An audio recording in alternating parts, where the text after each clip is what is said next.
نئے نئے فرقے، نئی باتیں، اور آئے دن کچھ نہ کچھ فتنے لوگ کھڑے کر دیتے۔ حاضرین آپ غور کیجئے، بچپن سے جب سے ہوش سنبھالے آج تک جمعہ کے دن عید میں خطبہ جو ہم سنتے ہیں اس میں خلفائے راشدین اور اہل بیت کرام کے نام لیے جاتے ہیں۔ سب کو معلوم ہے، ہر کوئی سن رہا ہے، خلفائے راشدین کے نام بھی وہ خطبے میں سننے سے یاد ہوتے ہیں بہت سارے لوگوں کو۔ تو حاضرین آج کل ایک نیا آدمی نکل آیا ہے، اس کا کام ہی فتنے مچانا ہے، شر پھیلانا، شر انگیزی کرنا، اور رافضیت کا، بدعقیدگی کا، صحابہ سے دشمنی کا ایسا لباس پہن لیا ہے کہ وہ نکالنا ہی نہیں چاہتا، اتنا بدترین ہو چکا ہے۔ تو اب اس قسم کی باتیں ایک شخص کر رہا ہے، معاذ اللہ استغفر اللہ، کہہ رہا ہے کہ خطبے میں خلفائے راشدین کے نام نہیں لینا چاہیے، کیا ضرورت ہے؟ حضور کے زمانے میں خلفائے راشدین کے نام لیے تھے کیا؟ خطبے میں واقعتاً پیارے آقا کے زمانے میں خلفائے راشدین کے نام نہیں تھے، مگر آج جس طریقے سے خطبہ لمبا دیا جا رہا ہے وہ لمبا خطبہ بھی نہیں تھا حضور کے زمانے میں۔ اور آج بڑے بڑے علماء آج جو خطبہ یاد کر کے، تیار کر کے، لکھ کے نئے خطبے پڑھ رہے ہیں وہ بھی حضور کے زمانے میں نہیں تھے۔ حاضرین نعوذ باللہ یہ کہا جا رہا ہے کہ درود پاک کی آیت آتی ہے دوسرے خطبے میں، تو دوسرے خطبے میں جو درود شریف کی آیت آتی ہے وہ آیت کے تحت میں درود پڑھا جاتا ہے، اللہم صلی علی سیدنا محمد وعلی آلہ واصحابہ۔ اس کے بعد کیا کہتے ہیں؟ خصوصا منہم، ان میں سے خاص کر حضرت ابوبکر صدیق، حضرت عمر، حضرت عثمان، حضرت علی اور حضرت فاطمہ، حضرت امام حسن، امام حسین رضی اللہ عنہ اجمعین، سرکار کے چچا حضرت عباس، حضرت حمزہ، اور تمام صحابہ کرام، تابعین، تمام مومنین، سب پر اے اللہ رحمت نازل فرما، یہ دعا کی جاتی ہے۔ تو یہ بیوقوف یہ کہہ رہا ہے کہ اس میں صحابہ کے نام، خلفائے راشدین کے نام نہیں لینا چاہیے، پہلے حضرت علی کا نام لو، پھر حضرت فاطمہ کا نام لو، پھر امام حسن کا نام لو، پھر امام حسین کا نام لو، پھر حضرت ابوبکر کا نام لو، یہ کہا جا رہا ہے۔ کیوں ایسا کہہ رہے ہیں؟ یہ اس لیے کہہ رہے ہیں کہ اس کا کہنے کا مطلب یہ ہے نادان کا کہ اہل بیت سے محبت بہت ضروری ہے، اس لیے پہلے اہل بیت کا نام لو۔ تو حاضرین اب میں اس پہ زیادہ گفتگو نہیں کروں گا، کیونکہ میں بولوں گا تو آپ بولیں گے مول صاحب بول رہے ہیں۔ میں نہیں بولتا صدیق اکبر کا نام پہلے کون لیے وہ بولتا ہوں، ان کے بعد فاروق اعظم کا نام خطبے میں کون لیے میں وہ بتاؤں گا، کیونکہ مولوی صاحب کی کوئی قدر نہیں ہے لوگوں کے پاس، لوگ اتنے ناقدرے، رہنے دو، ہم مولوی صاحب کی ہم کو ضرورت نہیں ہے، ہم غوث پاک کو دیکھیں گے، ہم غوث اعظم کو دیکھیں گے، ہم عمر بن عبدالعزیز کو دیکھیں گے، اکابر بڑے بڑے بزرگان دین جو گزرے ہیں وہ خطبہ کیسا دیتے تھے۔ آج لوگ بول رہے ہیں خطبے میں لوگ بڑھا لیے نام، تو کون بڑھائے بھائی، کیوں بڑھائے، آخر ان کو کیا ضرورت تھی؟ اہل بیت کی محبت غوث پاک کے پاس نہیں تھی، معاذ اللہ۔ حضرت میر شجاع الدین رحمت اللہ علیہ ان کے پاس نہیں تھی حضرت غوث پاک کی محبت، اہل بیت اطہار کی محبت۔ بانی جامعہ شیخ الاسلام امام انوار اللہ فاروقی رحمت اللہ علیہ ان کے استاذ حضرت عبدالحی فرنگی محلہ رحمت اللہ علیہ ان کے پاس اہل بیت کی محبت نہیں تھی۔ شیخ الاسلام بانی جامعہ کے شاگرد مفتی رکن الدین رحمت اللہ علیہ ان کے پاس غوث اہل بیت کی محبت نہیں تھی، پھر وہ حضرات کیوں صدیق اکبر، فاروق اعظم، عثمان غنی کا نام پہلے لیے؟ سوچیے آپ۔ اس کا مطلب یہ ہوا کہ حقیقی اہل بیت کی محبت یہی ہے کہ پہلے نام صدیق اکبر، فاروق اعظم، عثمان غنی کا لیا جائے۔ اگر ایسا نہیں ہوتا تو پھر غوث اعظم کیوں لیے، شیخ الاسلام کیوں لیے؟ یہ تو ایک چند مثالیں دے رہا ہوں میں، ورنہ آج تک 200 ہجری میں حضرت عمر بن عبدالعزیز رحمت اللہ علیہ کے زمانے سے لے کے آج تک ساری دنیا میں اہل سنت کے ہر ولی، ہر عالم خطبوں میں صدیق اکبر کا نام پہلے لیے، فاروق اعظم کا بعد میں لیے، عثمان غنی کا بعد میں لیے، مولا علی کا بعد میں لیے. یہی طریقہ چلا رہا ہے. اب 1400 سال کے بعد یہ نادانوں کو محبت اہل بیت سے زیادہ ہو گئی اور غوث پاک کے پاس محبت نہیں تھی اہل بیت کی. معاذ اللہ، استغفر اللہ. تو ایسے جھوٹے لوگوں سے اور دغا باز لوگوں سے ہوشیار رہیے. تو حاضرین، اب میں آپ کو بتاؤں گا، ایک ایک لفظ کی وضاحت اور تشریح کر کے آپ کے سامنے رکھوں گا کہ کس طریقے سے حضرت پیران پیر غوث اعظم دستگیر رضی اللہ تعالی عنہ نے خطبے میں اہل بیت کرام کے ساتھ خلفائے راشدین کا بھی نام لیا ہے اور خلفائے راشدین کا تذکرہ فرمایا ہے. حاضرین، قلائد الجواہر سیرت غوث اعظم کی یہ مشہور ترین کتاب ہے، قلائد الجواہر. اور یہ کتاب میرے پاس قدیم کتاب ہے، بالکل قدیم، اور اس میں ہم نے نشان لگا کے رکھا تھا. غوث پاک نے خطبوں میں حضرت خلفائے راشدین کے نام لیے. یہ تقریباً 5 سال پہلے میں نے اس کتاب میں نشان لگا کے رکھا تھا، اس کی فوٹو لے کے آیا ہوں. الحمدللہ اس وجہ سے کہ خدشہ تھا کہ یہ فتنہ باز لوگ ایک نہ ایک دن یہ بات ضرور اٹھائیں گے، مجھے خدشہ تھا اس بات کا. تو الحمدللہ وہ آج میں آپ کے سامنے رکھ رہا ہوں. حضرت پیران پیر غوث پاک رضی اللہ تعالی عنہ کے خطبے میں خلفائے راشدین اور اہل بیت کرام کے نام اس عنوان پر، اور کس کس طریقے سے نام لیے، اور یہ کون فرما رہے ہیں. غوث پاک نے خطبے میں خلفائے راشدین کے نام لیے. یہ کون فرما رہے ہیں؟ خود حضرت غوث پاک کے 2 شہزادے، غوث اعظم کے شہزادے فرما رہے ہیں. ابھی یہ نادانوں کو نہ غوث اعظم پہ یقین ہے، نہ ان کے شہزادوں پہ یقین ہے. ان کو بس رافضیوں پہ یقین ہے، ان کو بس گمراہوں پر یقین ہے. تو حاضرین، اب کیا فرما رہے ہیں دیکھیے. قلائد الجواہر قدیم کتاب ہے، پرانا نسخہ ہے، اس کے صفحہ نمبر 59 میں لکھتے ہیں. کون فرما رہے ہیں؟ حضرت غوث پاک رضی اللہ تعالی عنہ نے خطبہ دیا اور یہ فرما رہے ہیں ان کے شہزادے. وقال سیدنا الشیخ عبد الوہاب، غوث پاک کے شہزادے حضرت عبد الوہاب رحمۃ اللہ علیہ والشیخ عبد الرحمن رضی اللہ عنہما، یہ 2 شہزادوں نے فرمایا کان والدنا رضی اللہ عنہ مما یقول فی مجلس وعظہ، کہ ہمارے والد گرامی اپنی مجلس وعظ میں جو فرمایا کرتے تھے وہ کیا کرتے تھے؟ پہلے الحمدللہ رب العالمین تفصیل سے وہ خطبہ ہے، پھر حضور پر درود پیش کرتے تھے.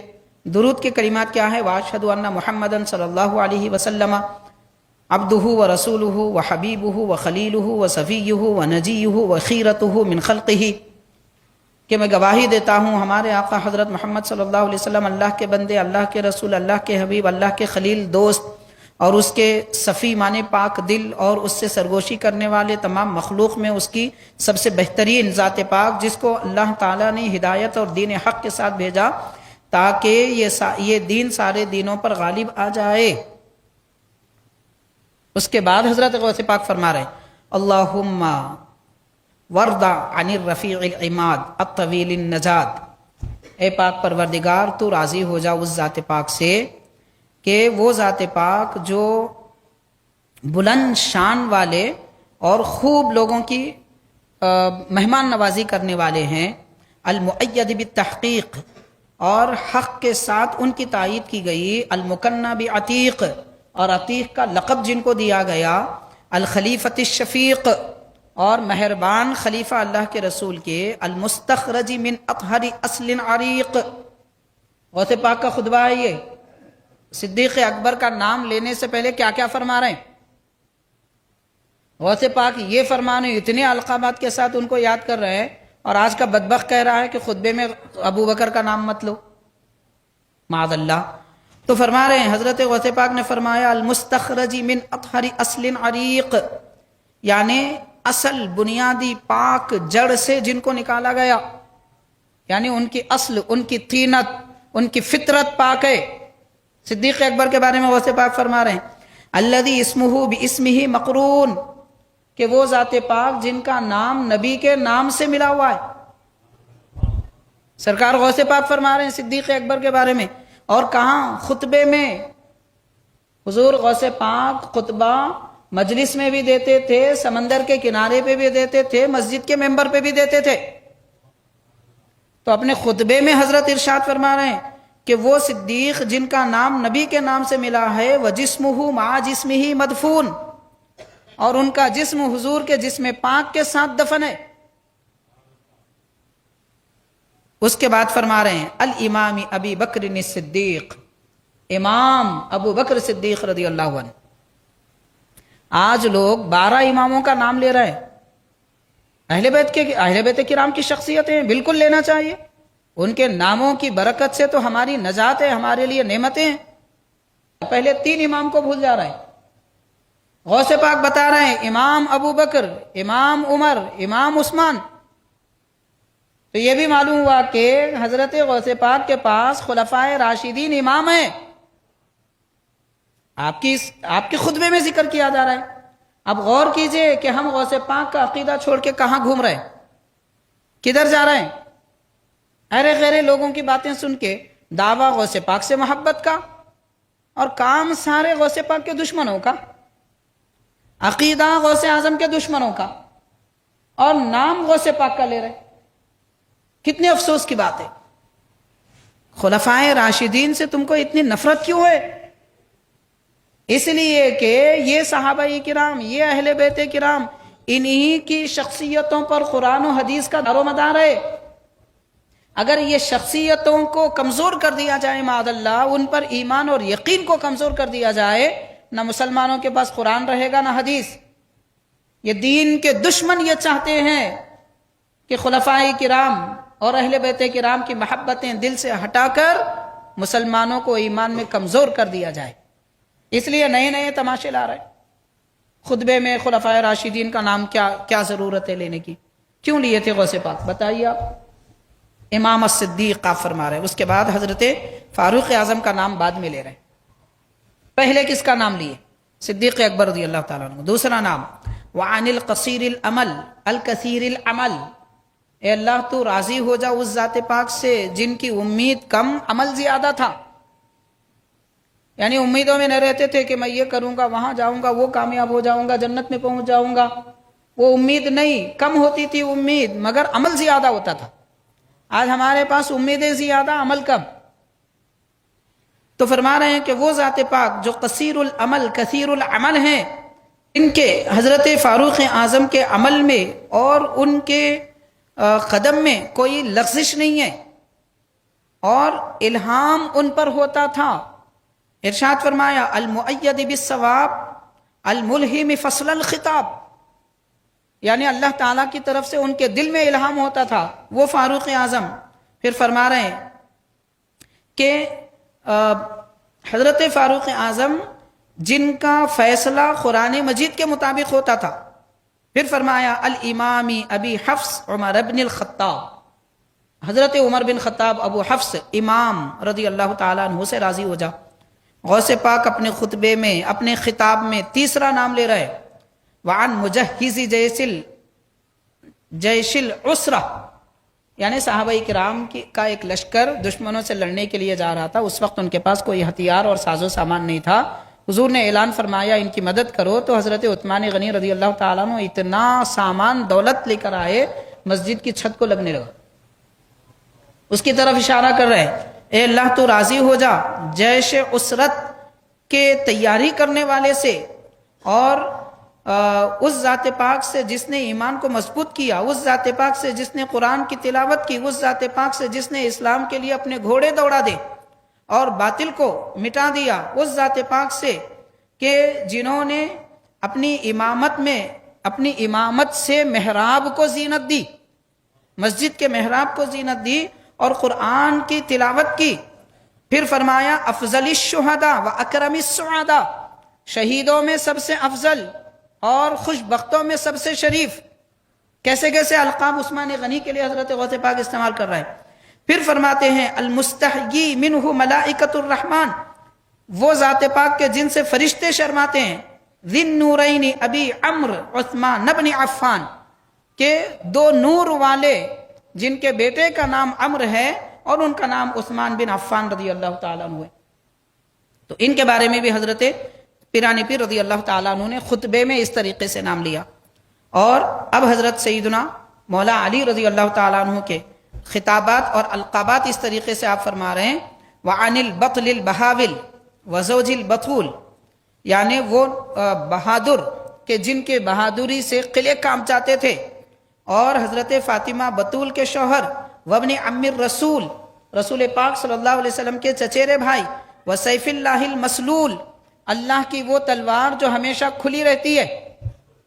سیدنا مولا علی کے بارے میں فرمایا، اور فرمایا قلعے کے دروازے کو اکھیڑنے والے، دشمنوں کے لشکر کو شکست دینے والے، امام الدین کہ آپ دین کے امام ہیں، وقاضی الشرع، اور شریعت کے قاضی ہیں، وحاکمہ، اور شریعت کے حاکم ہیں، والمتصدق فی الصلاۃ بخاتمہ، اور اپنی انگوٹھی نماز کی حالت میں بھی لوگوں کو دینے والے، مفدی رسول اللہ بنفسہ، اللہ کے حبیب پر اپنے آپ کو قربان کرنے والے، ومظہر العجائب، اور مظہر العجائب ہیں، یعنی اللہ کی قدرت کے عجائب جس ذات پاک پہ ظاہر ہوئے، الامام ابی الحسنین، امام حسن و حسین کے والد امام علی ابن ابی طالب رضی اللہ عنہ اجمعین۔ تو خطبے میں حضرت غوث پاک رضی اللہ تعالیٰ عنہ خلفائے راشدین کے نام کیسے لیتے تھے، اس میں اور تفصیل ہے، میں عرض کر رہا ہوں۔ بہرحال یہ ناموں کے بعد حضرت پیرانی پیر غوث پاک رضی اللہ تعالیٰ عنہ نے حضرات حسنین کریمین کے نام لیے، پھر حضرت حمزہ و عباس رضی اللہ تعالیٰ عنہما کے نام لیے، پھر انصار اور مہاجرین، تابعین و اتباع تابعین کے نام لیے، ان کے لیے دعا فرمائی۔ اب آپ غور کیجئے کہ آج تک اہل سنت کے پاس خطبے میں خلفائے راشدین، اہل بیت کرام کے نام جس ترتیب کے ساتھ لیے جا رہے ہیں، اور ان کے لیے دعا کی جا رہی ہے، اللہ تعالیٰ ان سے راضی ہو جا، ان کے درجات کو بلند فرما، یہ کسی مولوی ملا کا ایجاد کیا ہوا عمل نہیں ہے، غوث پاک رضی اللہ تعالیٰ عنہ نے اس پہ عمل کیا ہے۔ اب اس کے بعد بھی کسی کو شک رہ سکتا ہے؟ اگر شک ہے تو پھر وہ غوث پاک کا بھی دشمن ہے، کیونکہ حضرت پیرانی پیر نے یہ عمل کیا ہے۔ قلائد الجواہر صفحہ 59 میں آپ کو تذکرہ ملتا ہے۔